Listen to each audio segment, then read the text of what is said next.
నామానికి మహిమ కలుగును గాక. చూద్దాం. ఆమేన్. కొన్ని ప్రాముఖ్యమైన కొన్ని సంగతులు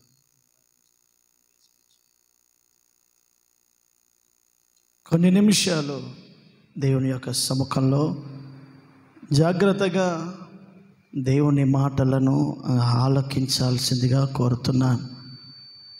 మీ సెల్ ఫోన్ స్విచ్ ఆఫ్ చేయండి. దేవుని మందిరంలో కొన్ని నిమిషాలు జాగ్రత్తగా దేవుని మాటలను మనం ధ్యానం చేద్దాం. పరిశుద్ధ గ్రంథంలో నుండి యెహెజ్కేలు పుస్తకం 17వ అధ్యాయం. పరిశుద్ధ గ్రంథంలో నుండి యెహెజ్కేలు పుస్తకం 17వ అధ్యాయం. దయచేసి అందరు తీయండి. యెహెజ్కేలు పుస్తకము 17వ అధ్యాయం 24వ వాక్యాన్ని ఒకసారి చదువుదాం.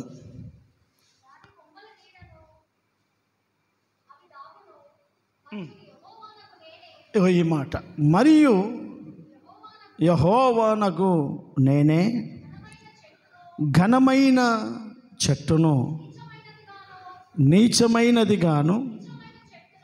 నీచమైన చెట్టును ఘనమైనదిగాను చేయువాడననియు, పచ్చని చెట్టు ఎండిపోవునట్టుగాను ఎండిన చెట్టు వికసించున్నట్లుగాను చేయువాడను నేనే అనియు, భూమి యందందుండు సకలమైన చెట్లకు తెలియబడును.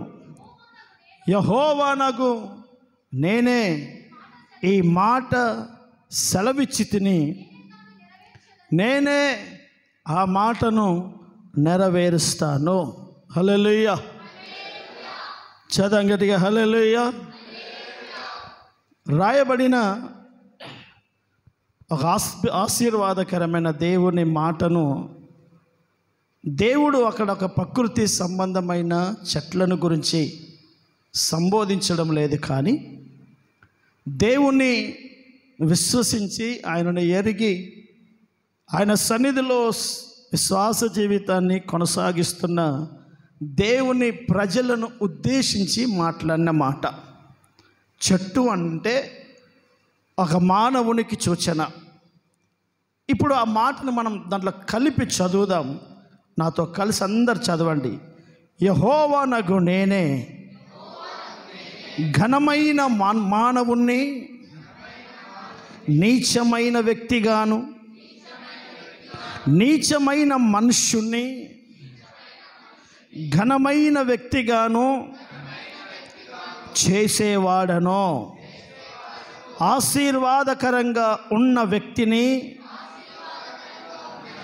ఎండిపోయిన వ్యక్తిగా చేయువాడను. ఎండిన స్థితిలో ఉన్న వ్యక్తి జీవితాన్ని ఆశీర్వాదకరంగా మలుచువాడను నేనే. జాగ్రత్తగా నా దేవుని మాటలు ఆలకించండి.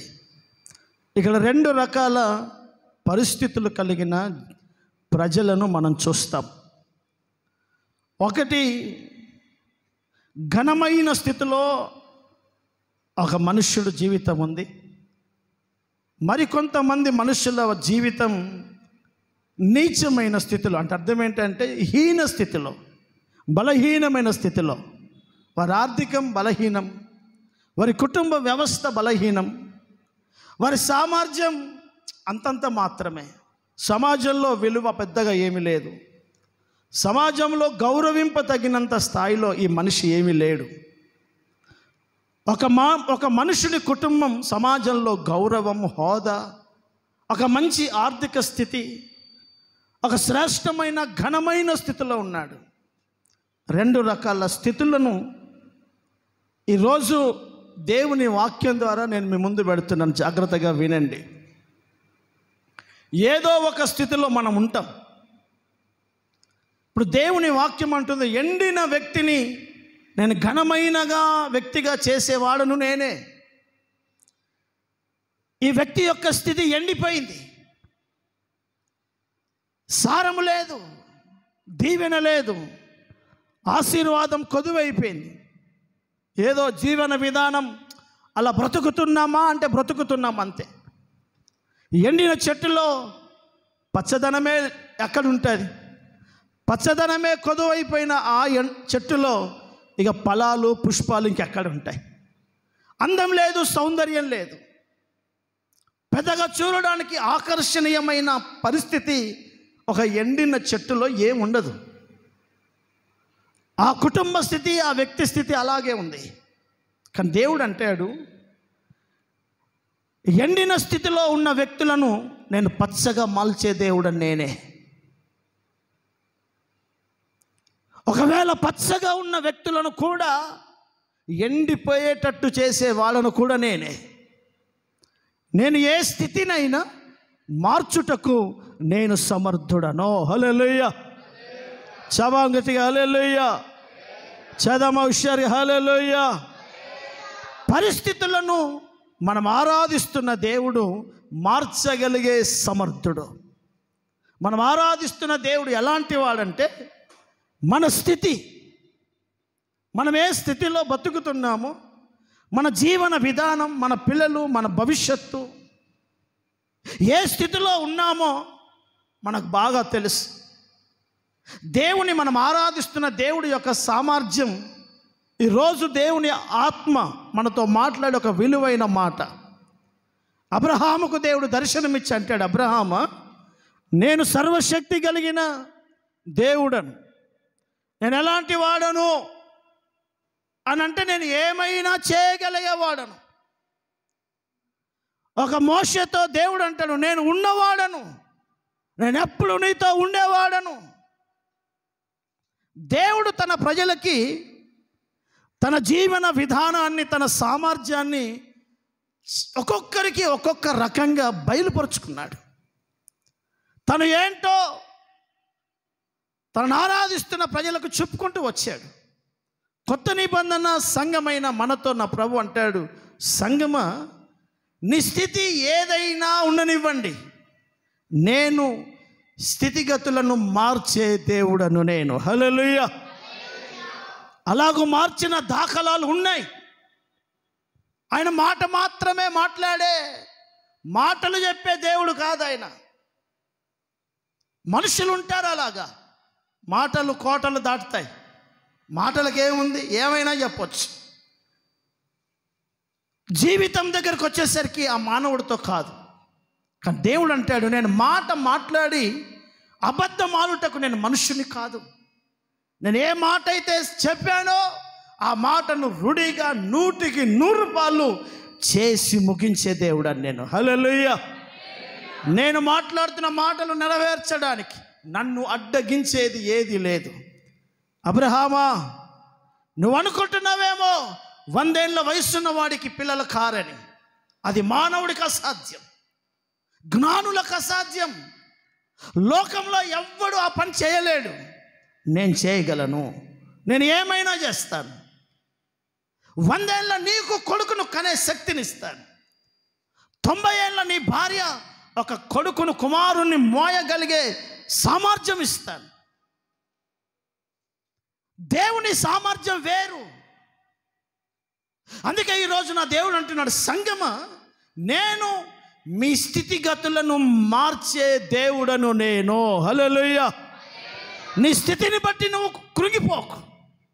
ఇక నా జీవన విధానం అంతా ఇంతే. నా పేదరికం, నా దారిద్ర్యం, నా కుటుంబం ఇంతే అని నువ్వు అనుకుంటున్నావేమో. నా దేవుడు అంటున్నాడు, నీవు నీ స్థితిలో మలుచుకోలేని సామర్థ్యం నీకు లేకపోవచ్చు, ఒక మనుష్యుడిగా మనతో కాదు. కానీ దేవుడు అంటున్నాడు, నేను ఎండిన అనుభవంలో ఉన్నదాన్ని పచ్చగా చేసేవాడని నేను. ఒక లెవెలైనా నాకేం కొదువా, నాకేం తక్కువ ఉంది, నెలకు 50 లక్షలు నా ఇంటికి వస్తాయి, నా పిల్లలు పిల్లలు పిల్లలు పిల్లలు తినగలిగే సొమ్ము నాకుంది అని పచ్చదనాన్ని చూసి మురిసిపోతాడా? వాడిని ఎండినట్టుగా చేసే శక్తి కూడా నాకుంది. నేను ఏమైనా చేస్తాను. రాజులను అరణ్యంలో పశువులుగా చేస్తాను. రాజసింహాసనంలో కూర్చున్న ఒక రాజును, ప్రపంచానికి రాజుగా ఉన్న నెబుకద్నెజర్ అనే రాజును పశువులతో గడ్డి మేసేటట్టు చేసింది ఆయనే. పశువుల చుట్టూ తిరుగుతున్న దావీదును రాజు సింహాసనం ముందు కూర్చోబెట్టింది దేవుడే. చూడండి, స్థితి రెండు చేయగలడు ఆయన, రెండు చేస్తున్నాడు. పచ్చగా ఉన్న నెబుకద్నెజర్ బతుకు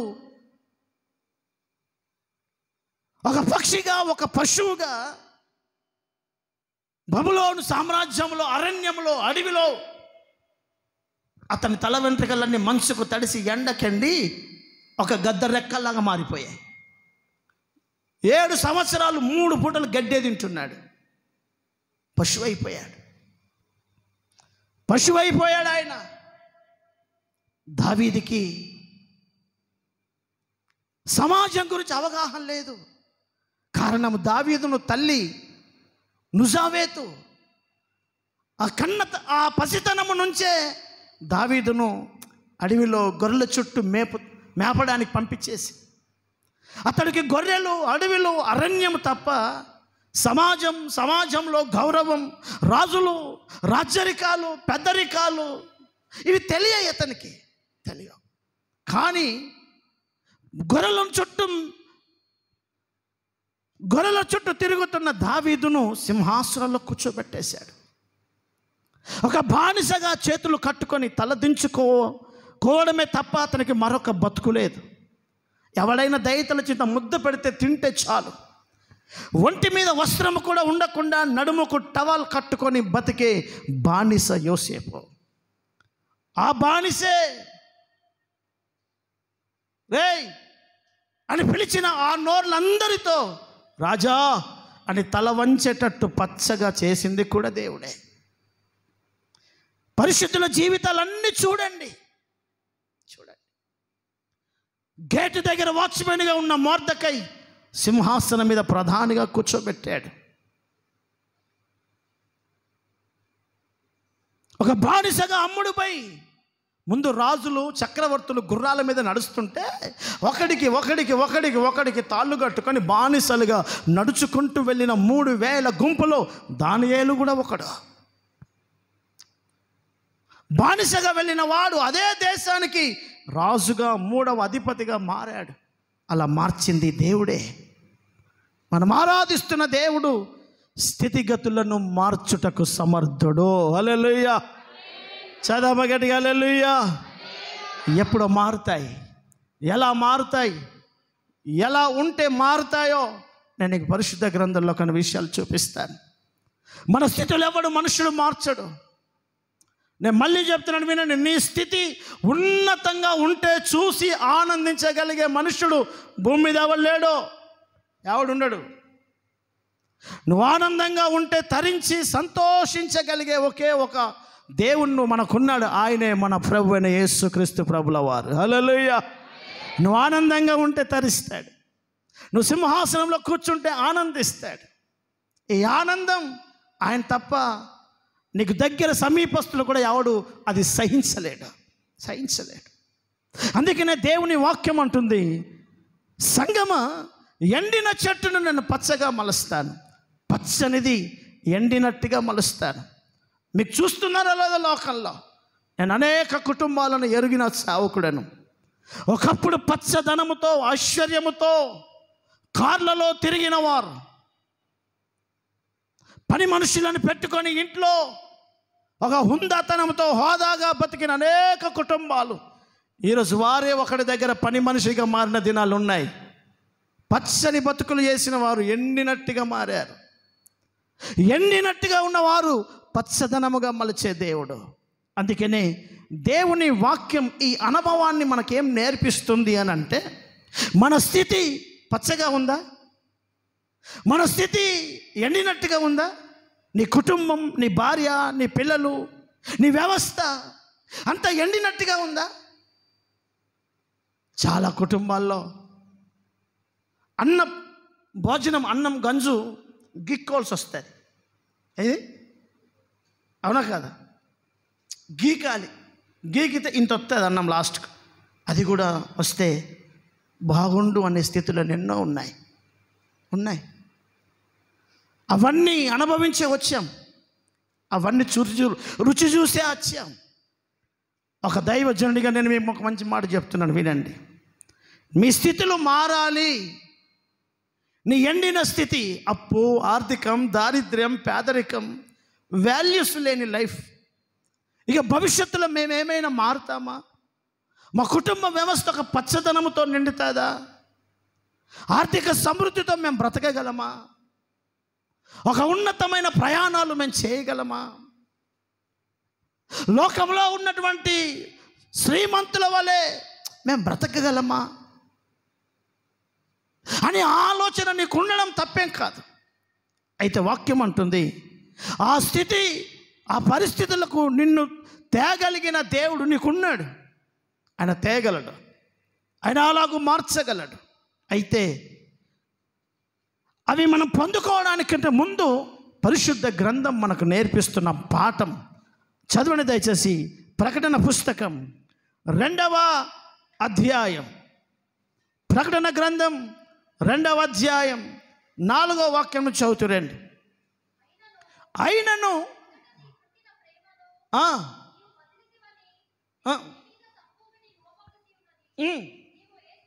ఇదిగో సంఘం, ఎఫెసీ అనబడుతున్న సంఘానికి నేరుగా ప్రభువే మాట్లాడుతున్నాడు. సంఘమా,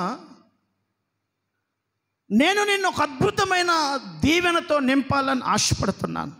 అయితే నువ్వు గతాన్ని మర్చావు, గత జీవితాలను మర్చిపోయావు, నువ్వు ప్రారంభపు దినాలు మర్చిపోయి బతుకుతున్నావు. అక్కడ అంటున్నాడు, నీవు ఏ స్థితిలో నుండి పడితివో ఆ స్థితిని నువ్వు జ్ఞాపకము చేసుకొని మారు మనస్సు పొందితేనే ఆ మొదటి స్థితిని జ్ఞాపకము చేసుకొని జీవన విధానం చేయి. అప్పుడు నేను నీ స్థితిగతులను ఒక ఆశీర్వాదకరముగా మరచగలను. హల్లెలూయా. చదవ విషయాలు హల్లెలూయా. చెబగట్టిగా హల్లెలూయా. నా మాటలు జాగ్రత్తగా వినండి, మీరు తలల పైకి ఎత్తండి. మీ పరిస్థితులన్నీ మార్చడానికి దేవుడికి, సర్వ ప్రపంచాన్ని నడిపించే వాడికి నీ యొక్క కుటుంబం బరువేం కాదు. కోటాను కోట్ల జీవరాశికి ఆహారం పెట్టినవాడు, యోబుతో అంటాడు, కాకికి ఆహారం పెట్టినవాడు ఎవడో, సింహానికి తన దగ్గరికి ఆహారాన్ని పంపేవాడు ఎవడో, కోట్ల కోట్ల జీవరాశులకు సకల సమృద్ధిని పెట్టి సర్వ జగత్తును నడిపిస్తున్న దేవుడికి నీవు, నీ భార్య, 2 పిల్లలు ఆయనకు పెద్ద బరువేమీ కాదు. మరెందుకు నీ స్థితిని మార్చలేకపోతున్నాడు దేవుడు? ఆయనతో కాదా? చాలామంది దేవుని బిడ్డల స్థితిగతులు ఎందుకు మారడం లేదు? అదే దారిద్రపు రేఖలో, అదే పరిస్థితుల మధ్యలో ఎందుకు దినదినము దిగజారిపోవలసి వస్తుంది అని అంటే, మొదటగా ప్రభు మనకు సెలవిస్తున్న మాట ఏంటంటే, సంగమా, నేను నీ స్థితిని మార్చుటకు సమర్థుడనే. ఎలాంటి స్థితిలో మారుస్తానంటే, ఎండింది పచ్చగా చేయగలను, పచ్చంది ఎండినట్టుగా చేయగలను. అయితే నీ స్థితిని ఒక ఆశీర్వాదకరంగా మారడానికి ముందు నీ గత స్థితిని, నీ ప్రారంభపు స్థితిని, నువ్వెలా దేవుని దగ్గరికి వచ్చావు, నువ్వెలా దేవుని ప్రారంభ దినాలలో ప్రభుని వెంబడించావు, నీ స్థితిని నువ్వు మర్చిపోయి జీవన విధానాన్ని చెయ్యకు. హల్లెలూయా. అర్థమవుతుందా మీకు? చాలామందికి గతం గుర్తుండదు, అట్లా గుర్తుంటుంది. గత దినాలన్నీ మరచి ఎలా ప్రభు సమీపానికి మనం వచ్చాం, మన స్థాయి ఏంటి, మన స్థితి ఏంటి, ఎన్ని పోరాటాల మధ్యలో ప్రభు పాదాల దగ్గరకు వచ్చామో అవన్నీ ఏ కుటుంబం అయితే, ఏ విశ్వాస అయితే గుండెలో తలపోసుకుంటాడా? అందుకే దావీదు అంటాడు, ప్రభువా నేనే పాటి వాడనయ్యా, నీవు నన్ను, నా కుటుంబాన్ని ఇంతగా హెచ్చించి, నా కడుపులో నుండి ఒక రాజును పుట్టించి రేపు నీ మందిరాన్ని కట్టించాలని నువ్వు ఇంత గొప్ప గొప్ప ఆలోచనలు చేస్తున్నావే, నేనే పాటోడిని, నా కుటుంబం ఏ పాటిది, నేను గొర్రెల దొడ్డిలో బతికిన బతుకు కదా నాది. చూడండి, స్థితిని మర్చిపోలేదు సుమా. అర్థమైందా మీకు? స్థితిని మర్చిపోలేదు. జ్ఞానవంతుడు ఎవడు స్థితిని మరవడో. జ్ఞానవంతులు ఎవరు తమ స్థాయిని మరచి ప్రవర్తించరు. మొదట నీ స్థితి మారకుండా ఉండడానికి ప్రధానమైన కారణం స్థితి మరచి ప్రవర్తించడం, కృతజ్ఞత లేకుండా ఉండడం. అట్లా వచ్చాం. మన కోసం సేవ, సంఘం ఎలా కష్టపడ్డారు. మనం కనీసం ఈరోజు ఇంత ముద్ద మన నోట్లో పెట్టుకోవడానికి, ఈ మాత్రం జీవన విధానం, మన వస్త్రం మన ఒంటి మీద రావడానికి ఎన్నో పోరాటాలు దాటి ఈరోజు సమాజంలో కనీస విలువలతో బ్రతకడానికి మన వెనక దేవుని కృప, ప్రయాసపడ్డ సేవకులు, మనల్ని వెంటండి మనకు సహకారంగా మంచి చెడుకు నిలవబడిన నా దేవుని ప్రజలు, నా సంఘం, నా విశ్వాసులు ఈ భావజాలం మర్చిపోయి, ఈ ఆలోచన విధానాన్ని మర్చిపోయి, ఎవ్వడిని లెక్క చేయకుండా గత భావజాలాలను మరిచి ఎప్పుడైతే ఒక జీవన విధానాన్ని ఒక మనిషి చేస్తాడో, మీరు నమ్మండి, నువ్వు నేలకు ముక్కు రాకినా కూడా నీ స్థితి మారదు. ఒకవేళ అనుకుంటున్నావేమో మారుతుందని, మారుతుంది. ఇంకా దరిద్రతలోకి పోవడమే తప్ప నీ బతుకేం మారదు. కారణం, వాక్యం అవును అని చెప్పి దానికి విరుద్ధంగా ప్రపంచంలో ఎవడు పోరాడి జయం పొందలేడు. దేవుని మాట అవునంటే అవును, కాదంటే కాదు. ఇలాగూ జరగదు అని అంటే ఎట్లా జరగదో నేను చేసి చూపిస్తా అనే మొగోడెవడు లేడు భూమి మీద. ఆలోచించి. అందుకే దేవుని సేవకుడైన నేనైనా, విశ్వాస బిడ్డైన మీరైనా మన స్థాయిని మరిచి మనం ప్రవర్తించద్దు. ఈరోజు మంచి వాల్యూస్ నీకున్నా నీ గుండెల్లో ఎప్పుడు గతాన్ని గుర్తు చేసుకొని జీవనం చెయ్యి. హల్లెలూయా. చదా గట్టిగా హల్లెలూయా. చదమ హుషారుగా హల్లెలూయా. చదమ చేతులెత్తి గట్టిగా హల్లెలూయా, హల్లెలూయా. అందుకే సంఘంతో అంటున్నాడు, నీవు ఏ స్థితిలో నుండి నా దగ్గరికి వచ్చావో ఆ స్థితి మర్చిపోయి బతకకు. అలాగో కనుక కృతజ్ఞతతో బతుకు. నేను నీ స్థితిని ఒక పచ్చదనముతో నేను నింపడానికి నేను సమర్థుడను, నేను నిన్ను ఆశీర్వదించడానికి సమర్థుడని అంటాడు. ఈ భావజాలం ఎరిగిన నా దైవజనుడైన పౌలు ఫిలిప్పి సంఘానికి రాస్తూ ఒక అద్భుతమైన మాట రాస్తాడు. చదువుతారా? ఫిలిప్పి పుస్తకం 4వ అధ్యాయం 12వ వాక్యం ఒకసారి తీయండి. ఫిలిప్పీలకు రాసిన పత్రిక 4వ అధ్యాయం 12వ వాక్యం చదువుదాం. ఇదిగో సంఘంతో అంటున్నాడు, అయ్యా సంఘస్థులారా, విశ్వాస బిడ్డలారా, నేను ఎలాగూ జీవితం చేయడం అలవాటు చేసుకున్నాను తెలుసా? దీన స్థితి. ఇదిగో బాగా వినండి, ఏంటట? దీన స్థితి. నువ్వేంది, నీ బతుకేంది, నీ స్థితి ఏంది అని అంటామే. దైవజనుడు అంటున్నాడు సంఘముతో, నేను దీన స్థితిలో బ్రతకడం నాకు తెలుసు. 2, సంపన్న స్థితిలో నేను ఎరుగుదును. ప్రతి విషయములోనూ, బాగా వినండి, ప్రతి విషయంలో, దీన స్థితిలోనైనా సంపన్న స్థితిలోనైనా ప్రతి కార్యములో కడుపు సమృద్ధిగా నిండే ఆశీర్వాదకరమైన అనుభవాలలో నాకున్న తినడానికే లేని ఆ కరువు కాలం నా జీవనానికి ఎదురై ఆకలి కొని ఉండుట అయినను సమృద్ధి కలిగి ఉండుటకును పేదరికములో ఉండుటకును నేను బ్రతకడం నేర్చుకున్నాను. చాలు. చూడండి, ఇలా ఎలాగ బ్రతుకుతున్నావు ప్రభువా? కొంతమందికి ఇది ఎక్కువైతే ఆగరు, కొంతమందికి తక్కువతే ఆగరు. అర్థమవుతుందా? ఎక్కువైతే మందిరం గుర్తు రాదు, తగ్గిపోయిన మందిరం గుర్తు రాదు. ఎక్కువైపోతే పని బిజీ, దేవుని దగ్గర టైం లేదు, మందిరం దగ్గర టైం లేదు, టైం దొరకటం లేదు. తక్కువైపోయిందా, ఖర్చులు వెళ్ళడం లేదు, టెన్షన్ ఎక్కువైపోతుంది. మరి నువ్వు ఎప్పుడు దేవుని దగ్గర ఉంటావు? ఒక దేవుని బిడ్డల విశ్వాస జీవితం ఎలా ఉండాలి? మనకు ఒక మాదిరి చూపిస్తున్నాడు ఇక్కడ. నేను సంపన్న స్థితిలో బ్రతకడం నాకు తెలుసు, దీన స్థితిలో ఏమి లేనప్పుడు కూడా దేవునితో బ్రతకడం తెలుసు. అయ్యా దైవజనుడా, ఇంత బ్యాలెన్సింగ్ లైఫ్ నువ్వు ఎలా చేయగలుగుతున్నావు? అలాంటి అనుభవం మాకు కావాలి. చెప్పండి, కావాలా వద్దా? యెహోషువ కావాలా వద్దా? 4 ఎక్కువైపోతే మనకు ఎవరైనా కనబడతాడా? కనబడడు. కారణం మన లోపం. అది లోపం. ఒకవేళ కడుపును తినడానికి కూడా దిక్కు లేకని పరిస్థితి, దీన స్థితిలోకి వస్తే ఏందో బతుకింత ఘోరం అయిపోతుంది. రోజు రోజు రోజు హీన దశకి వెళ్ళిపోతున్నాను. ఖర్చులకు కూడా వెళ్తలేవు, కనీసం కూరగాయలకు కూడా వెళ్తలేవు. ఏందో నా దేవుడు, నా సేవ, నా మందిరం ఏం జరుగుతుందో అని అట్లా కూడా టెన్షనే. ఆలోచించు.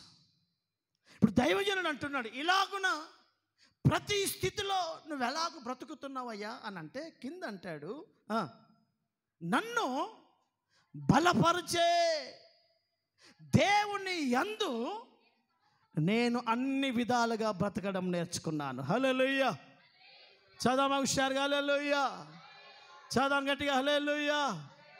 అక్కడ అంటున్నాడు, ఈ దీన స్థితి, సంపన్న స్థితి, పేదరికం, కడుపు నిండిన, కడుపులో అన్నానికి భోజనానికి కరువైన, భయంకరమైన హీన స్థితిలోనైనా, అంటే ఘనమైన స్థితి అయినా, నీచమైన స్థితి అయినా, ఆశీర్వాదమైన, లేమితనమైన, ఇవన్నిటిలో దేవునిలో సాగడానికి నా జీవన విధానంలో ఇసుమంతా కూడా తేడా రావడం లేదు.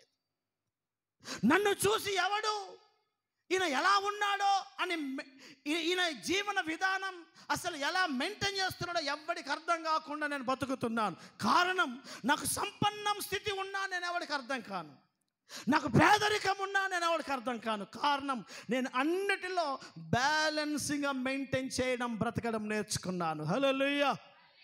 ఎందుకు ఈ నేర్పుదల ఎవడు నేర్పాడయ్యా నీకు అని అంటే, నా వెనుక నా అదృశ్యమైన దేవుడు నన్ను బలపరుస్తూనే వస్తున్నాడు. నేను పేదరికంలో ఉన్నా నన్ను బలపరుస్తాడు. అర్థమవుతుందా? లేమితనములో, దారిద్రములో, ఆకలితో ఉన్నా ఆయన నన్ను బలపరుస్తాడు. సమృద్ధిలో, ఐశ్వర్యముతో ఉన్నా నన్ను బలపరుస్తాడు. నా స్థితి నా భక్తిని డామినేట్ చేయలేదు. హల్లెలూయా. మన స్థితిలో, నా బాగా వినండి, నీ స్థితి అద్భుతకరంగా మారాలా?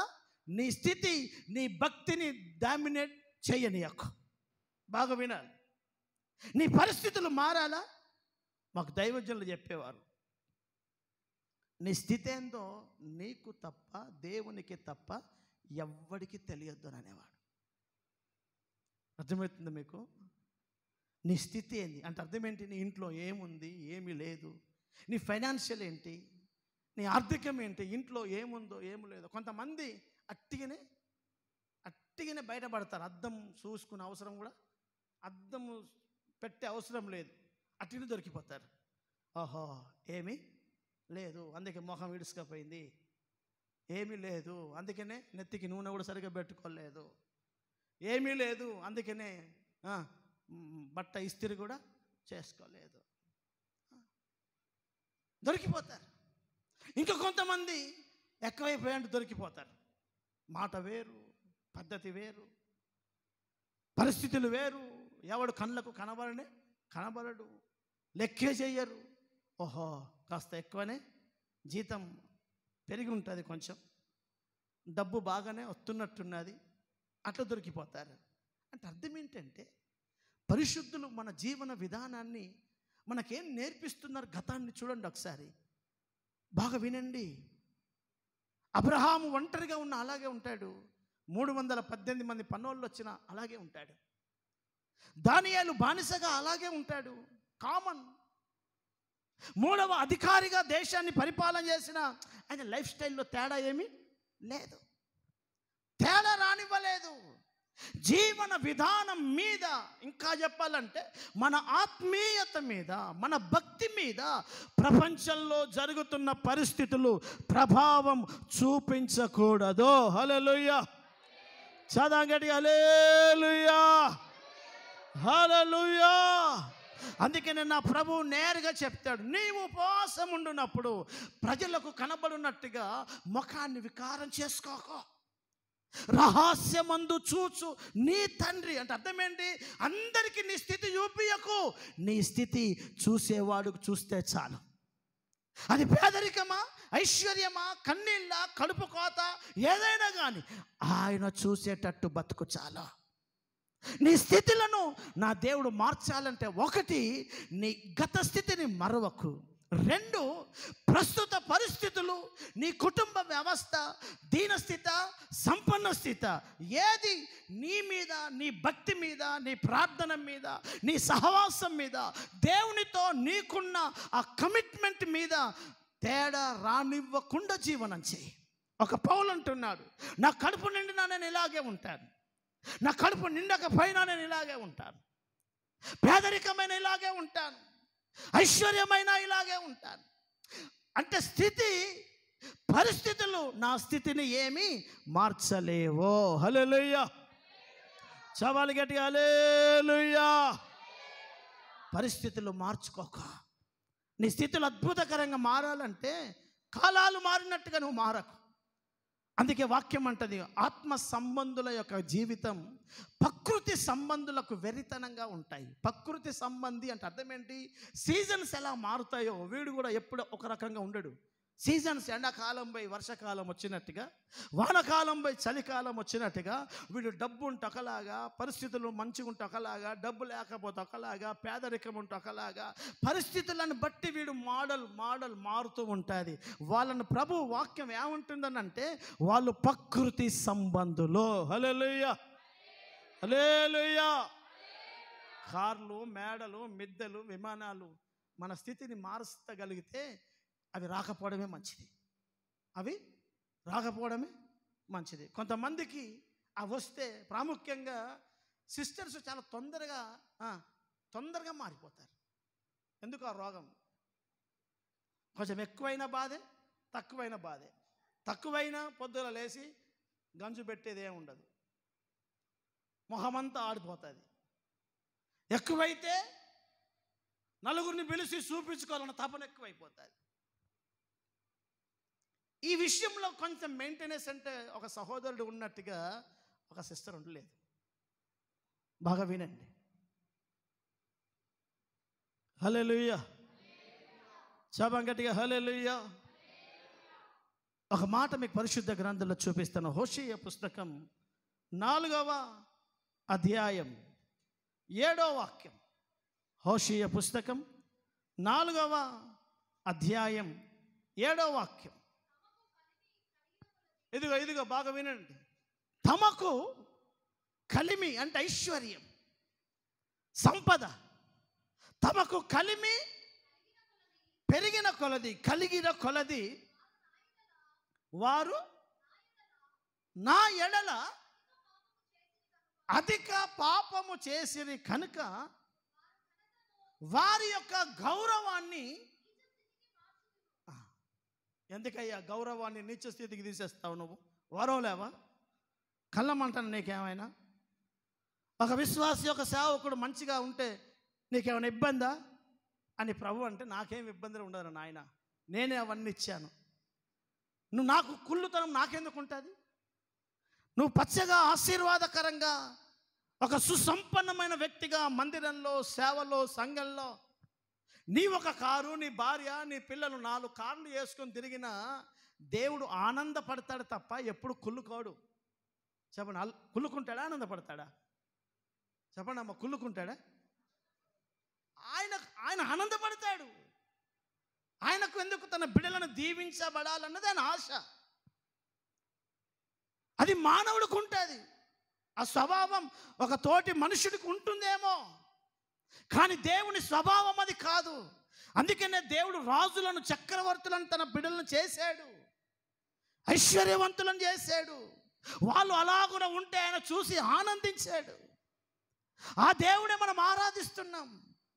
మన కుటుంబంలో అద్భుతమైన ఆపర్చునిటీస్, ఒక శ్రేష్టమైన స్థితిలో మనం ఉండడం చూసి ఆనందించే దేవుడు మన దేవుడు. హల్లెలూయా. పరిశుద్ధ గ్రంథంలో రాయబడిన మాట, తన సేవకుల సంతోషాన్ని చూసి ఆయన ఆనందించే దేవుడై ఉన్నాడు. మనం ఆనందిస్తే ఆయన ఆనందిస్తాడండి. మనం ఐశ్వర్యంగా ఉంటే సంతోషిస్తాడు. బాగా వినండి, ఒక తండ్రిగా ఒక తల్లిగా మనకు పిల్లలు ఉన్నారు. మన పిల్లలు ఒక ఉన్నత స్థితిలో ఉంటే ఎవడైనా కుళ్ళుకుంటాడా?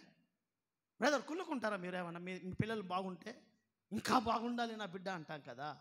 నా కొడుకు ఇంకా పైకి ఎదగాలి, ఇంకా బెస్ట్ పొజిషన్లో ఉండాలని ఒక తండ్రిగా ఒక తల్లిగా మనం కోరుకుంటాం కదా. మనకంటే కోట్ల రెట్టింపు జ్ఞానం కలిగిన తండ్రి ఆయన తన బిడ్డలు శ్రేష్టమైన స్థితిలో ఉండాలని ఆశపడతాడు. బాగా వినండి, ఆ స్థితి మనకింకా ఇవ్వడానికి మనం చేయాల్సిన పని ఏంటంటే, అక్కడ అంటున్నాడు, నేను ఆశీర్వదించి చూశాను, దీవించి చూశాను, కానీ వారికి కలిమి పెరిగిన కొలది. బాగా వినండి, నా వైపు చూడండి, మీరు తలలు పైకెత్తండి. పరిశుద్ధ గ్రంథం చదివినప్పుడు చూడండి, కలిమి ఐశ్వర్యం పెరిగింది, పిల్లలు పెద్దోళ్ళు అయ్యారు, ఉద్యోగాలు పెరిగాయి, సంపద పెరిగింది, సంతోషం. నా దేవుడు ఇంకా దీవించాలని ఆశపడుతున్న ఆ దినాలలో ఇక్కడ వాక్యం అంటుంది, వారి కలిమి పెరిగిన కొలది వారు పాపం చేయడం ప్రారంభించారట. అంటే అర్థం ఏంటంటే, దేవునికి విరోధంగా బ్రతకడం ప్రారంభించారు. మందిరం మారారు, మాట మారింది, పద్ధతులు మారాయి, సంఘం గుర్తుకు రాదు, సేవకుడు గుర్తుకు రాదు, దేవుని సన్నిధిలో ప్రార్థన జీవితం లేదు, అంతా మారింది. అప్పుడు ప్రభు అంటాడు, అలా కలిమి పెరిగిన కొద్దీ, డబ్బు పెరిగిన కొద్దీ నీ స్థితి మారిపోయి పాడైపోతున్నావు కనుక నీ ఐశ్వర్యాన్ని, నీ పచ్చదనాన్ని నేను ఎండినట్టుగా మళ్ళీ చేసేస్తాను. హల్లెలూయా, చదమగటిగా హల్లెలూయా. అంటే పచ్చదనాన్ని ఎండినట్టుగా ఎందుకు చేస్తావు అని అంటే, అది నీ మీదనే ఆధారపడి ఉంది. నువ్వు సరిగ్గా ఉంటే నిన్నెవ్వడు ఎండగొట్టలేడు, నిన్నెవ్వడు. 1000 మంది ఒకరోజు ఊరంతా మంచి మంచి బిల్డింగ్లు కడుతున్నారట, మంచి కన్స్ట్రక్షన్ తోటే అద్భుతమైన అపార్ట్మెంట్స్ ఊరంతా కడుతున్నారు. అప్పటి వరకు అన్ని గుడిసెలు ఉండే. ఆ గుడిసెలలో ఉన్నప్పుడు ఏ సందులో పోయినా, ఏ ఇంట్లో పోయినా 10-20 ఎలకలు ఉండేటి. ఏముండేటి? ఎలుకలు. కారణం ఒకటే ఇల్లు, ధాన్యం అక్కడే, బట్టలు అక్కడే, దండెం లేదు, దండెం మీద వేసుకోవాలి, బీరువాలు లేవు. ఎలకలకు సూపర్ బిజీ ఉంది. బట్ట కొట్టాలంటే బట్ట, తిండి తినాలంటే తిండి, అన్నీ దొరుకుతున్నాయి. కాలం మారింది, కన్స్ట్రక్షన్ ప్రారంభమైంది. ఊరంతా అపార్ట్మెంట్ కడుతుంటే ఎలకలన్నీ ఊరవతల బౌండరీలో మీటింగ్ పెట్టుకున్నాయట. మనం ఏమైనా ఊరును చేయాలి, ఇక తప్పదు. అందరు పెద్ద పెద్ద ఇల్లు కట్టుకుంటున్నారు, మనకు పొక్కలు రంధ్రాలు దొరకవు, అల్మార్లు వస్తాయి, లోపలికి పోవడానికి అవకాశం లేదు, కిచెన్కి లాక్లు ఉంటాయి, కబోర్డ్స్ వస్తాయి, లోపల జరగడానికి అవకాశం లేదని 1000 మంది ఎలకలు కలిసి కచ్చి కచ్చి కచ్చి కచ్చి కచ్చి కచ్చి కచ్చి మాట్లాడుకుంటున్నాయట. ఇప్పుడు 1000 మంది 1,00,000 ఎలకలు, 1000 ఎలకలు ఏమైనా ఎత్తాయి? ఊరును ఏమైనా ఎత్తాయా? చేయగలవా? అందుకే చెప్తున్నాను, మన దేవుడు మనల్ని దీవించడానికి మనం పర్ఫెక్ట్ ఉంటే కోట్ల మంది మనల్ని ఎవ్వడే చేయలేడు. హల్లెలూయా, చదవగట్టి హల్లెలూయా. ఆడు కుళ్ళుకొని రోజుకు 5 గంటలు పండుకునేవాడు మన గురించి ఆలోచించి 4 గంటలే పండుకోవడం స్టార్ట్ అవుతుంది. ఆడు తొందరగా తత్తాడు. కారణం, నీ గురించి టెన్షన్ ఎక్కువైపోయింది, ఆడికి నీ గురించి ఆలోచనలు ఎక్కువైపోయి సరిగ్గా నిద్రపోతలేడు. తిన్నా నువ్వే, కూర్చున్నా నువ్వే, ఆడేంద్ర అనుకుంటున్నాడు. అమాయకుడు పాపం 100 ఏళ్ళు బతకాల్సినాడు 50 ఏళ్ళకే పోతాడు. ఆడి ప్రాణం ఆడే తీసుకున్నాడు. కారణం ఏంటంటే, యెహోవా మన పక్షంన ఉండగా మనకు విరోధి ఎవడో. ఈ సీక్రెట్ మనకు తెలియాలి. పచ్చదనాన్ని ఎవ్వడు ఎండగొట్టలేడు, ఒకవేళ నీవు తప్పుడుగా ప్రవర్తిస్తే తప్ప, నీవే నీ స్థితిని మరచి ప్రవర్తిస్తే తప్ప, నీవే నీ స్థితిని చూసుకొని ఉప్పొంగి నీ స్థాయిని చూసి నీవే దేవునికి వ్యతిరేకంగా జీవన విధానం చేయగలిగితే, నా దేవుడు అంటున్నాడు, నీ స్థితిని నేను ఎండినట్టుగా చేయగలను. నా ప్రభు మనతో మాట్లాడే మాట, స్థితిగతులను మలిచే దేవుడు. అందుకే వాక్యం ఏమంటుంది తెలుసా? ఎండిన నేలను ఎడారిగా చేస్తాను నేను. అర్థమవుతుందా? ఎండిన నేల, అర్థమవుతుందా? నెరలు విడిచిన నేలను నీటి మడుగుగా చేస్తాను నేను. ఎండిన ఎడారిని ఏదేనుగా మలుస్తాను. చిక్కుముక్కి రాతిలో నుండి నీటి ఊటలు పుట్టిస్తాను. నాకు అర్థమైందంటే అసాధ్యమైన కార్యాలు నేను కార్యం చేసి చూపిస్తాను. ఎందుకో తెలుసా?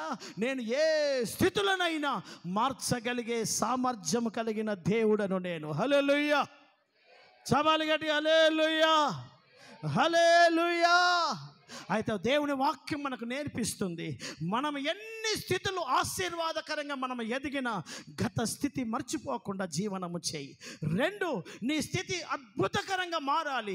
నీ పిల్లలను, కుటుంబ వ్యవస్థ ఒక శ్రేష్టమైన స్థాయిలో, రేపు నా దేవుడు నీ పిల్లలను ఉన్నత స్థితిలో ఉంచాలి, ఆయన ఆశపడుతున్నట్టుగా జరగాలి అని అంటే 2, నీ ప్రస్తుత స్థితి నీ మీద, నీ భక్తి మీద ఎఫెక్ట్ పడకుండా ప్రతి దీన స్థితి, సంపన్న స్థితి ఉన్నా లేకున్నా ఏ స్థితిలోనైనా దేవునితో, సంఘముతో నీవు ఆశీర్వాదకరమైన అనుభవాలతో బ్రతకడము నేర్చుకో. హల్లెలూయా!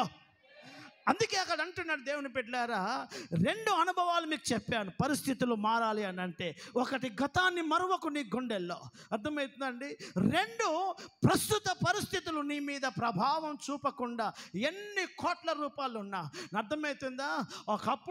ఒకప్పుడు చెప్పేవారు తల దిండు కింద కట్టలు నోట్లు పెట్టుకునేవారని. నేను అంటున్నాను, తల దిండు కింద ఎన్ని పెట్టుకుంటావు? మహా అయితే ఎన్ని పెట్టుకుంటావు? తలదిండు కింద నోట్లు పెట్టుకునే జీవితాలు కావద్దు. కాళ్ళతో సంచులలో తొక్కి సంచులన్నీ అటు పడేసేటట్లు చేయాలి. హల్లెలూయా! ఎందుకో తెలుసండి? అర్థమవుతుందా? హిందీలో ఒక సామెత అంటారు, దేనేవాలా జబ్బీ దేతా దేతా చప్పట్ పాడికే. హల్లెలూయా! ఆయన ఇస్తే అలా కొదవ ఇచ్చేవాడు. దేవుడు గనక ఒకరిని దీవిస్తే 3 పూటల తిండి మాత్రం కాదు, 300 మందికి 3 పూటలు పెట్టేటట్టు కూడా ఇస్తాడు ఆయన. హల్లెలూయా! ఆయన ఇవ్వగలగడం ఆయన నిర్ణయం చేసుకుంటే ఎంత ఇస్తాడు అని అంటే, నీకు, నీ భార్య, పిల్లలకు మాత్రమే కాదు, రేపు భవిష్యత్తులో వేవేల మందికి నీవు ఆశీర్వాదకరంగా ఉండగలిగేటట్టు కూడా మనం ఆరాధిస్తున్న దేవుడు మన స్థితులను మార్చగలడు. హల్లెలూయా! చబాలేశ్వరిగా హల్లెలూయా, హల్లెలూయా. ఆ స్థితి నీ జీవితంలో రావాలి అని అంటే ప్రస్తుత పరిస్థితులు ఏ స్థితిలో ఉన్నా ఆ స్థితిని ఆత్మీయత మీద డామినేట్ చేయనీయకు. ప్రతి స్థితిలో పౌలు చెప్పినట్టుగా దేవుని ఆత్మతో బలం పొందుకొని దీన స్థితి అయినా, సంపన్న స్థితి అయినా, ఉన్నా లేకపోయినా ప్రభువుతో సాగడం అలవర్చుకో, ప్రభువుతో బ్రతకడం అలవర్చుకో, ప్రభు చిత్తము చేయడం అలవర్చుకో అని దేవుని వాక్యం చెప్తుంది. 3వదిగా మన స్థితులు మారడానికి పరిశుద్ధ గ్రంథం మనకిచ్చే అద్భుతమైన సలహా ఏంటయ్యా అనంటే, యోబు పుస్తకం 8వ అధ్యాయం 6వ వాక్యం నుంచి మనం చదువుదాం. యోబు పుస్తకము 8వ అధ్యాయం 6వ వాక్యం దయచేసి తీయండి.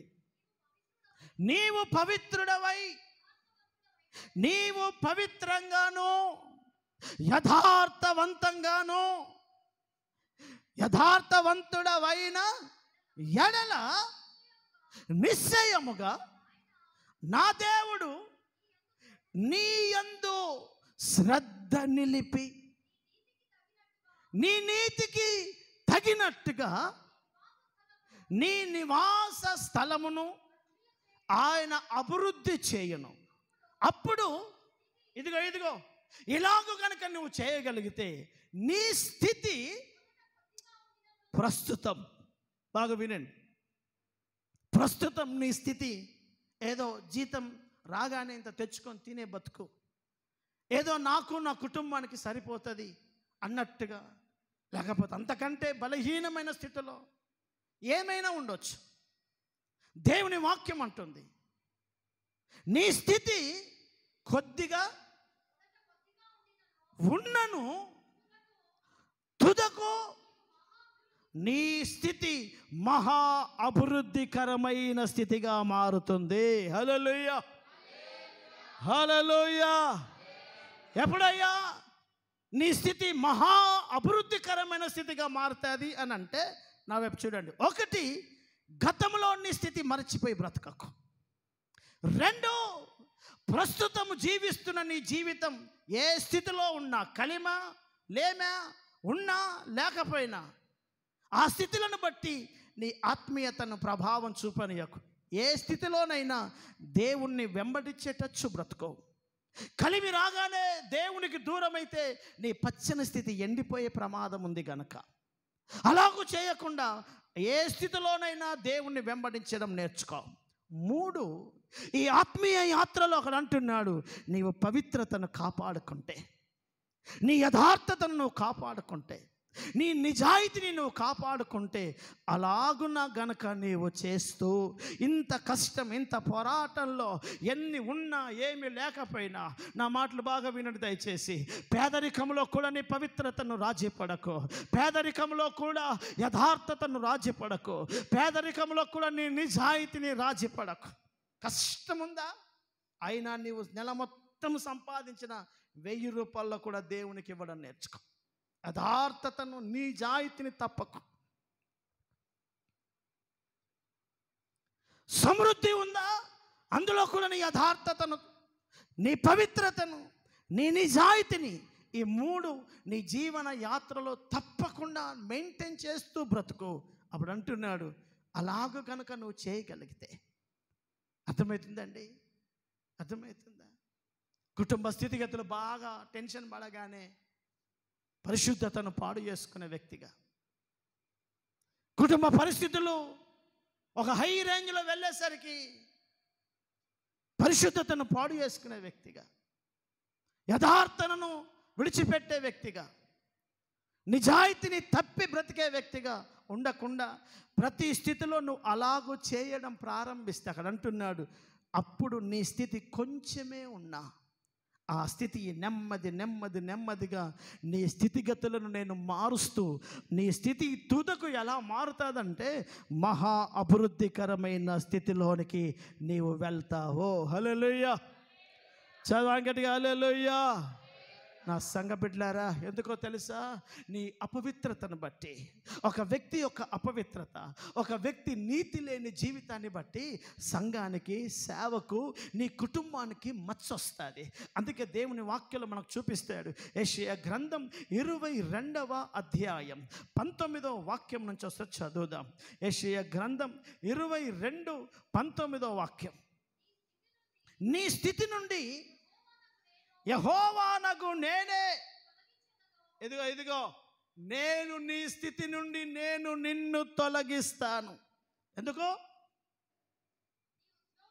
నీ ఉద్యోగము నుండి ఆయన, నీ ఉద్యోగం, నీకున్న జీవన విధానం, ఆయన నిన్ను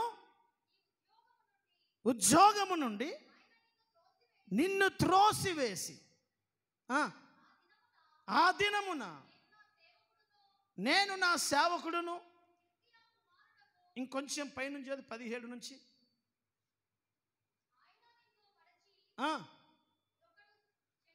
చెండు వేసినట్లు విశాలమైన దేశానికి నిన్ను విసిరివేయను.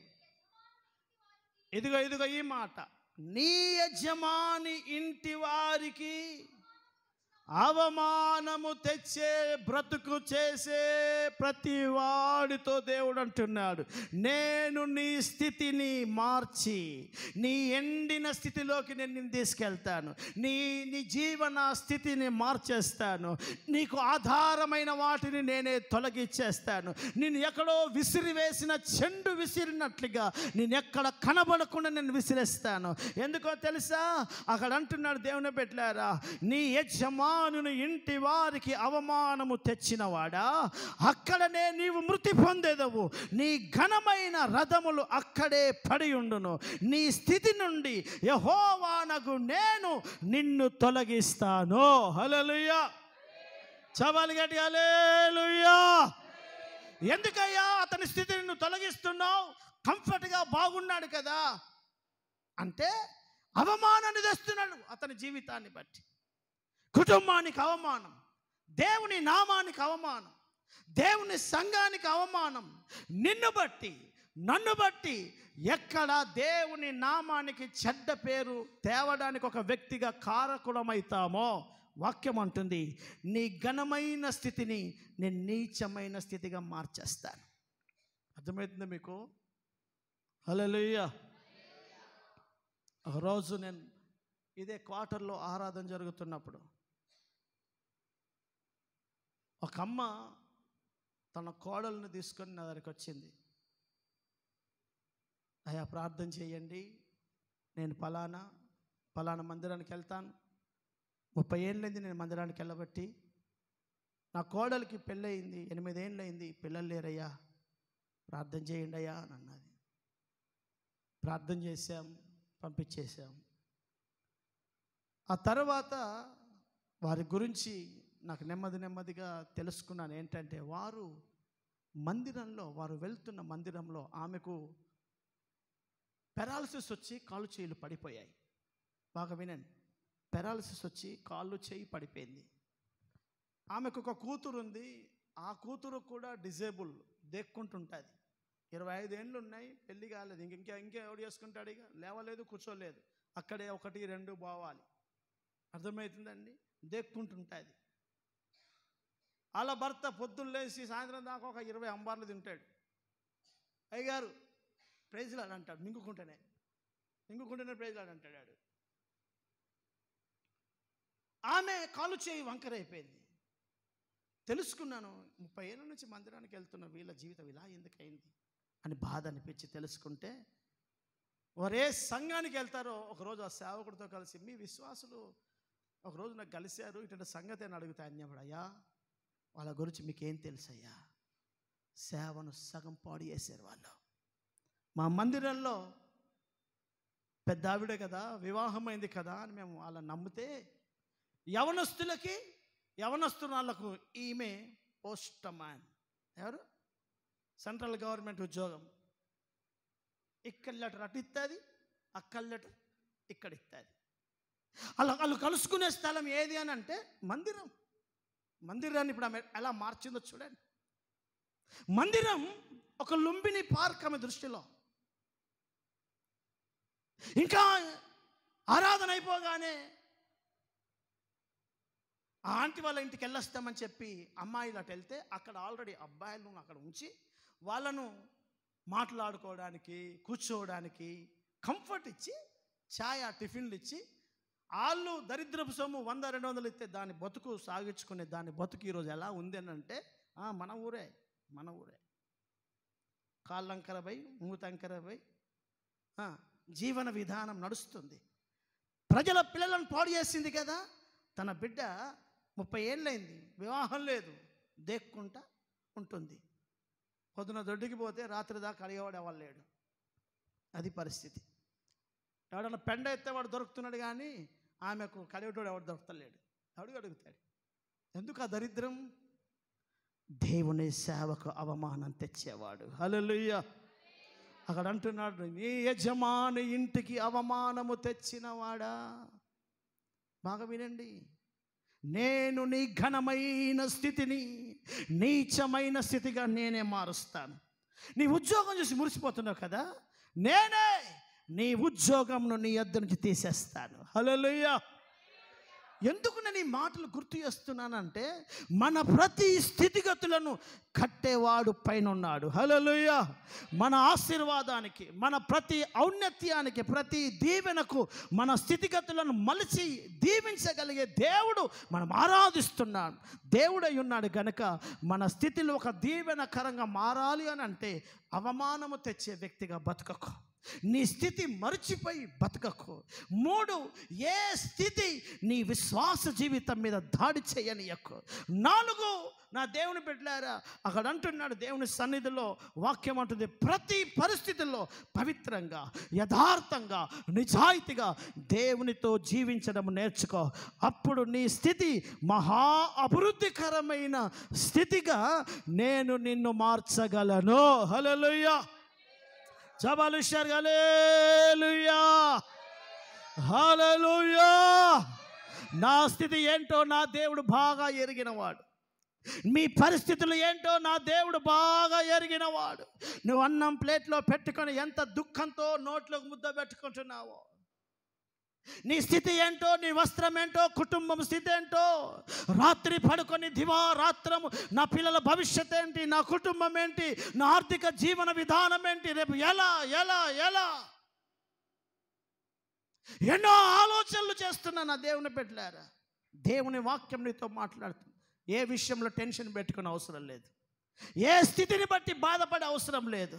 మన ప్రభు అనాదిలో నుండి తనను వెంబడించిన వారి దీన స్థితులను ఉన్నత స్థితిలో నిలబెట్టిన దేవుడు మన దేవుడు. హల్లెలూయా. ఆయన ఏమైనా చేయగలడు. ఈ భక్తి చేయ సాతగాక, నిజాయితీగా బతకక, పవిత్రంగా బతికే ఓపిక లేక, యథార్థంగా జీవన విధానం ఏమైనా దేవుడు చూస్తాడు. ఉన్నా లేకపోయినా ప్రభుతో మనం ఎలా వెళ్దాం అన్న జీవన విధానం చేయక, నాకు టెన్షన్ అవుతుంది, నాకు మెంటల్ టెన్షన్ అవుతుంది. నీకు ఎక్కువైన టెన్షన్ అవుతుంది, తగ్గిన టెన్షన్ అవుతుంది. టెన్షన్ ఎక్కడ లేదు, అన్ని దేవుళ్ళనే ఉన్నాయి. అది కాదు జీవనం. ఇంకా కొంతమందికి అయితే నేను చచ్చిపోతానంటారు. నేను అంటున్నాను దేవుని బిడ్డలారా, చచ్చిపోవాలి అని అనుకున్నోడికి పెళ్ళం పిల్లలు ఇవన్నీ ఎందుకు?